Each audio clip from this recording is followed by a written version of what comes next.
America और Trump Iran के nuclear programme को लेके इतना ज़्यादा ऑब्सेस्ड हैं कि they are ready to do anything unthinkable. अब ट्रम्प ने जो प्लान सजेस्ट किया है वो बेसिकली यह है कि इन्होंने कुछ दिन पहले नतांज और इस्फहान में बॉम्बिंग की थी उनके न्यूक्लियर साइट्स की, और वहाँ पे जो स्टॉक पाइल था उसको बरी कर दिया माउंटेन के अंदर। नाउ अब अमेरिका का प्लान ये है कि वो वहाँ से उस पर्टिकुलर स्टॉक पाइल को एक्सट्रैक्ट करेंगे, और उसके लिए ट्रम्प ईरानियन टेरिटरी के अंदर रनवे बनाना चाहते हैं। सोचिए कि कितना अनथिंकेबल है और ये कितना इम्पॉसिबल है, क्योंकि जिस तरह का इंफ्रास्ट्रक्चर चाहिए इस तरह के रनवे बिल्ड करने के लिए, मान लीजिए आप एक कार्गो प्लेन लैंड करते हैं वहाँ पे, उसके लिए आपको जो है रनवे बनाना पड़ेगा, उसके लिए मटेरियल लगेगा, एक्सकवेशन इक्विपमेंट लगेंगे, फिर आपको डिग आउट करना है। लगभग 300 मीटर कहा जा रहा है कि नीचे दबा हुआ है वो, तो वहाँ तक आपको डग आउट करना है। वहाँ से यूरेनियम को निकालने के लिए आपको साइंटिस्ट लगेंगे।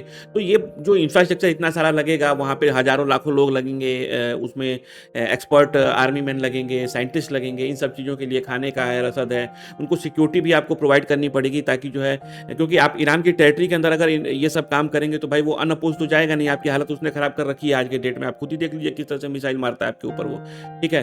तो अगर आप इस तरह काम करते हैं तो हमको प्रोटेक्शन भी देना पड़ेगा। तो आप किस तरह से ये अचीव करेंगे वो बहुत ही अनथिंकेबल दिखता है। और जिस तरह से left right centre hiring firing चल रही है आर्मी जनरल्स की, और ट्रम्प एडमिनिस्ट्रेशन का जो ट्रस्ट है वो आर्मी जनरल्स के ऊपर कम हो रखा है, और इंटरनल फ्रिक्शन दिख रहा है, उससे ये लगता है कि ट्रम्प के लिए ये चीज़ अचीव करना क्वाइट डिफिकल्ट है आज की डेट में। भले वो बोलने के लिए तो बहुत कुछ बोलते हैं, फेंकने में क्या जाता है, लेकिन जो चीज़ है वो बहुत ही अनथिंकेबल दिख रही है। और जिस तरह के सिनेरियोज दिख रहे हैं, क्योंकि 6 तारीख का जो डेडलाइन उन्होंने दिया था वो ये भी इसलिए भी था कि हो सकता है कि आर्मी का बिल्डअप हो रहा हो, जो इन्फिल्ट्रेशन करने का ये प्लान कर रहे हैं, तो they are going to try it. But ये कितना सक्सेसफुल हो पाते हैं नहीं हो पाते हैं ये भी देखना पड़ेगा, और डेवलपिंग सिचुएशन है।